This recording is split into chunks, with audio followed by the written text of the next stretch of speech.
बातमी इचलकरंजीतून। इचलकरंजी पालिकेत आज 2 आयुक्तांनी पदभार स्वीकारला। आयुक्त केबिनमध्ये ओमप्रकाश दिवटे आणि पल्लवी पाटलांनी हा पदभार स्वीकारला।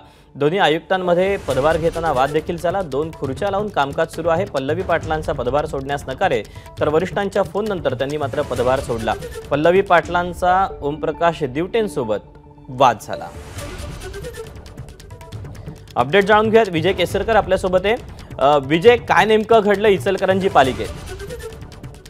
दीपक, खरं तर कोल्हापूर जिल्ह्यातील इचलकरंजी महानगरपालिका नुकतीच झालेली आहे आणि त्या ठिकाणी ओमप्रकाश दिवटे हे आयुक्त म्हणून होते। त्यांची बदली आहे ती झाली होती, मात्र ते बदलीच्या विरोधात मॅचमध्ये गेले होते आणि त्याचा निकाल देखील काल लागलेला आहे। आणि बदली झाल्यानंतर पल्लवी पाटील यांना त्या ठिकाणी आयुक्त म्हणून नियुक्ती केली होती। याचा अर्थ असा झाला की दोन्ही अधिकारी एकाच वेळी या आयुक्ताच्या केबिनमध्ये आले आणि त्या ठिकाणी पदभार देण्या घेण्यावरून या ठिकाणी खरं तर नाट्यरंग आहे ते या ठिकाणी पाहायला मिळाले।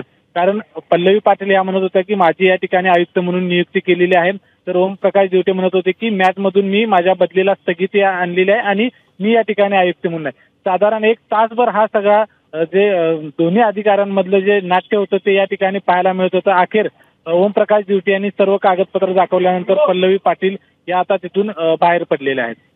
दीपक, विजय, धन्यवाद दिलेल्या सविस्तर माहितीबद्दल।